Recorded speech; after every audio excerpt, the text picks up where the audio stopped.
पड़ती है। अब ये सुनना नहीं चाहते तो आपको बैठना पड़ेगा, जो घर है उनको आना पड़ेगा, तब जाके शायद हो सकता है गहलोत जी को हमारी आवाज चलेगी।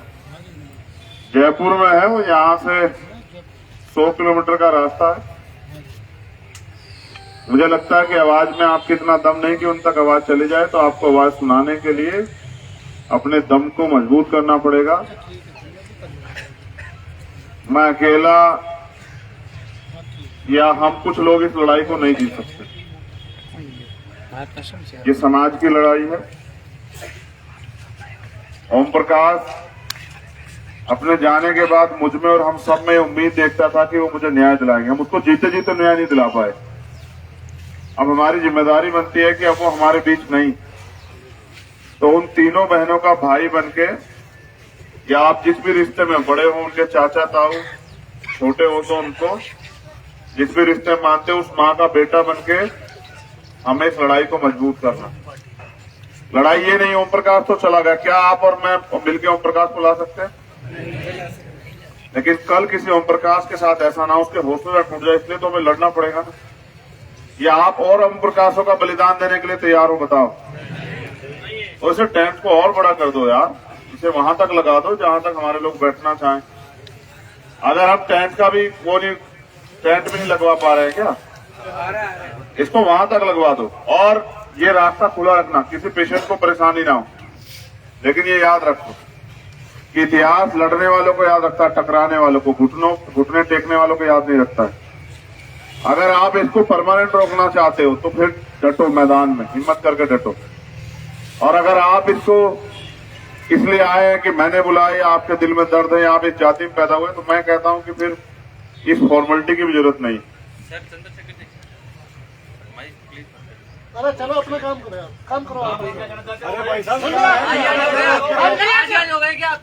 मिनट रुक जाओ। अरे तो नहीं, बोलो मतलब ठीक है, ठीक है, ठीक हॉस्पिटल में कोई मरीज नहीं है। ठीक, आपने कह दिया। ठीक है, ठीक। आप डरिए।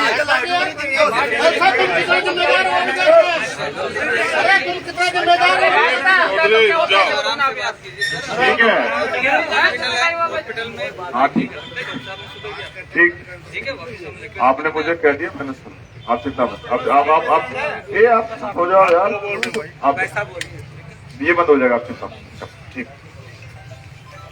देखो हम किसी को सताने के लिए यहाँ नहीं, ना वो प्रशासन के लोग हो या वो हॉस्पिटल के लोग, हम तो खुद पीड़ित लोग हैं। मैं समझता हूँ कि उनको इस बात से तकलीफ है कि माइक ना यूज किया जाए। ठीक है, माइक नहीं यूज करते, हमारे गले बहुत बड़े। लेकिन आप ये जानो, माइक तो बंद हो जाएगा, लेकिन अन्याय के खिलाफ ये आवाज बंद नहीं होगी। और यहाँ की सरकार तो अन्याय भी बंद नहीं कर सकती है। ये माइक क्या आवाज वो करेगा, हम तो इतनी आवाज रखते हैं कि बहुत दूर तक जाएगी। लेकिन याद रखो, माइक से तेज कर दो आवाज। माइक बंद नहीं करना, ये अन्याय बंद करना है। और फिर कह रहा, जय भीम, जय भीम, जय भीम। ये लोकतंत्र है। आप इधर उधर सब जगह घूमो, कोई नहीं कुछ आपको न्याय देगा। आप, मेरा आपसे वादा है, जैसे आप कल डटे थे, आप डट जाओ। और मैं गारंटी देता हूं कि डीएम भी आएगा और सीएम भी आएगा। वो नहीं सुन रहे हमारी, तो हम क्यों सुने उनकी? नहीं, मेरी फिर मैं कह रहा हूं ना, हम संवैधानिक परिस्थितियों को, समस्याओं को समझने वाले लोग हैं। ये हमारे, वो नालायक है तो हम भी नालायक हो जाए।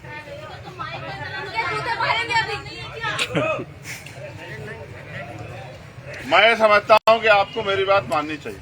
बिल्कुल। इतना सा आप मुझसे विश्वास करो कि आप मेरी बात को मान जाओ। ये टेंट लगवा के मैं तो ये कहूंगा कि आप बैठ जाओ, रास्ता खुला रहने दो, किसी पेशेंट को आने दिक्कत ना हो। मगर याद रखो, क्या बंद करना है? अन्याय। इसलिए लड़ना है। 1 दिन लग जाए, 2 दिन लग जाए, 4 दिन लग जाए, कोई फर्क नहीं पड़ता है। ज्यादा क्या होगा, हमारे बच्चे तो रोटी के बगैर रह जाएंगे, हमारे पशु तो रह जाएंगे। अगर एक दिन से ज्यादा बात बढ़ेगी तो पशु भी यहीं ले आएंगे, तो बच्चों को भी यहीं ले आएंगे। और इतने कमजोर नहीं हमारे लोग की रोटी नहीं जुटा सकते हैं। मैं रूपनगढ़ के लोगों से कहना चाहता हूँ, इनकी रोटी की व्यवस्था तो कर लोगे? इनकी रोटी में तो चूक नहीं कर पाओगे? आप इनकी रोटी की व्यवस्था कर लो। और मैं फिर कह रहा हूँ, आर पार है ये, कोई इफ और बट नहीं, आर पार है। जब तक मांगे पूरी नहीं होंगी, जब तक गिरफ्तारी नहीं होगी, आंदोलन अब खत्म ही नहीं होगा। कल रात से तमाशा देख रहे हैं हम लोग, 1 घंटा और एक सम्मानित अधिकारी तो हमसे कह चले सरकार के लिए कोई प्रावधान नहीं है। इस सरकार को भी देखेंगे, इस सरकार के अन्याय को भी देखेंगे, इस सरकार की गुलामी को भी देखेंगे, और आपके रिश्तेदारों सामंतियों को भी देखेंगे। और वर्दी पहन के जो चाटुकार घूम रहे हैं, ईमानदार लोग अपनी जगह है, लेकिन जो चाटुकार घूम रहे हैं उनको भी देखेंगे। और याद रखो, सरकारें बदलेंगी, ये कमजोर लोग ताकतवर भी होंगे और तुम्हें जवाब भी देना पड़ेगा। ये लोकतंत्र है, अंतिम व्यक्ति को जवाब देना पड़ेगा। आप टेंट बड़ा करो और जितने लोग बैठे रहो, बाकी लोग आते रहेंगे। ये अन्याय खिलाफ ये युद्ध है हमारा, और ये चलेगा। और ये तब तक चलेगा जब तक या तो हम ना रहे या अन्याय ना खत्म हो।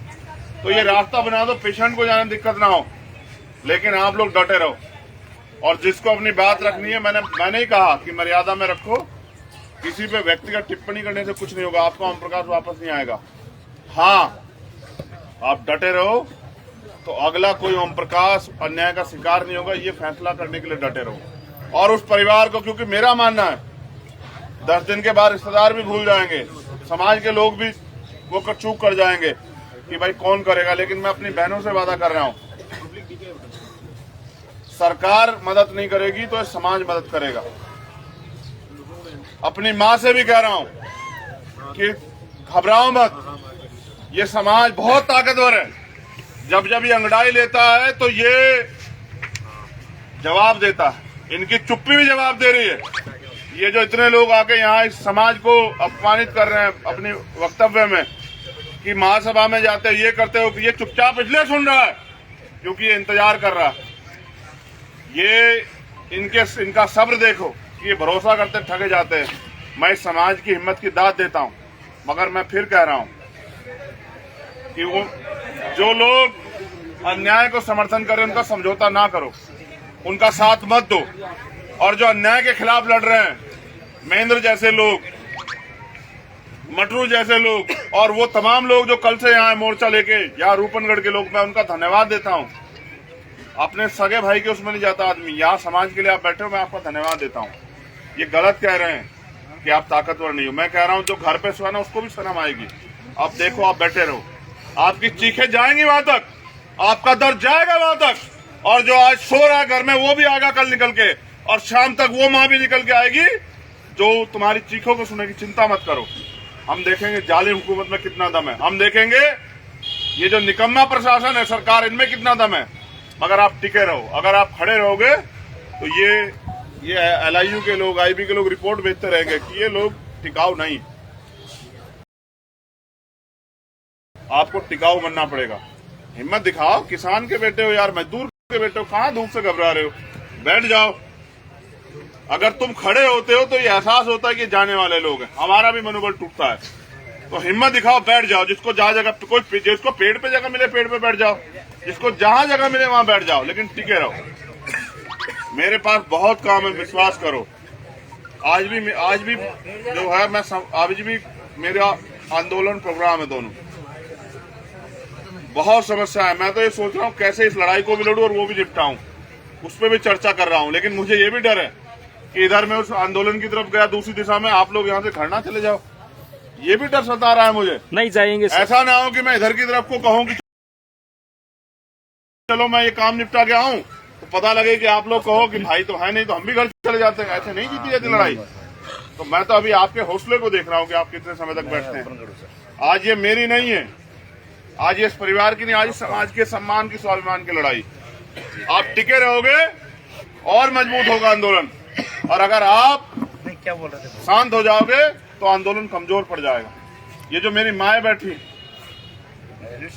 ना ये कोई बोल रही है, देखा आपने, ना ये उठ के खड़ी हो रही है। इनके हौसले को देखो, इन्होंने पैदा किया, आपने तो पाला, समाज के लोगों आपने तो पाला, इन्होंने पैदा किया 9 महीने पेट में रख गए, इन्होंने अपना खून रूपी दूध पिलाया, इन्होंने अपने हिस्से की रोटी उसको खिलाई। आज वो नहीं है। इनकी हिम्मत देखो कि ये यहां बैठी, आप लोग भी सीख लो। इसलिए कह रहा हूं, लड़ाई लंबी, एक दिन में न्याय नहीं होता है। अगर किसी को गलतफहमी एक दिन में, अभी तो बहरे मुख्यमंत्री तक आवाज नहीं गई, लेकिन मैं कह रहा हूं अगर आप टटे रहे उसके कान खुल जाएंगे और वो उल्टे पैर दौड़ के आएगा। आप अपनी ताकत तो बनाओ, जैसे आप उनकी सभाओं में जाते हो ऐसे अपनी ताकत बनने दो। यहाँ वो उल्टे पैर आएगा और इस माँ के गले लग के कहेगा कि बता क्या चाहिए, देखते जाओ, लेकिन हटो मत, डटे रहो। आपकी एकता, आपकी लड़ाई, आपकी ताकत है, आपस में मत बटो। कोई यहां से खड़ो किसी पर टीका टिप्पणी ना करे, बस कहे कि हम साथ हैं, आ जाइए। और आते रहेंगे लोग। मैं जानता हूं कि लड़ने वालों की संख्या बहुत है राजस्थान में, साथ देने वालों की संख्या बहुत है। मैंने कई आंदोलन देखे, मैंने पाली का आंदोलन देखा, घुटनों पे थी सरकार, हाथ जोड़ते फिर रहे थे अधिकारी। मैंने जालोर का आंदोलन भी देखा कि नतमस्तक थी सरकार, लेकिन न्याय उनको मिलता है जिनकी ताकत होती है। उदयपुर वालों को न्याय मिला क्योंकि उनकी ताकत थी, उनका मीडिया था, उनके लोग थे। आपको भी न्याय मिलेगा, आप बस बैठे रहो, आपकी संख्या, आपकी ताकत है। अगर उठ के पैर पीछे रखोगे तो हम हारेंगे, और अगर डट के बैठोगे तो हम जीतेंगे। और समय की चिंता मत करो, हम तो वो लोग हैं जो फसल का भी 2 महीने इंतजार करते हैं। 2 महीने बाद मेरी फसल जो है ना मुझे बल देगी। आज तो नस्ल की लड़ाई आ गई है, आज तो असल की लड़ाई आ गई, तो वजूद की लड़ाई आ गई है। इसलिए कह रहा हूं डटे रहो।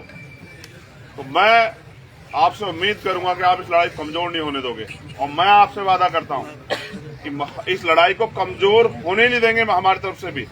लेकिन लड़ाई तो आप, आज ये अजमेर है, समस्या ये है, ये जयपुर नहीं मैं जयपुर के लोगों से शिकायत करूं, ये पाली जोधपुर नहीं कि मैं वहां से, ये अजमेर है।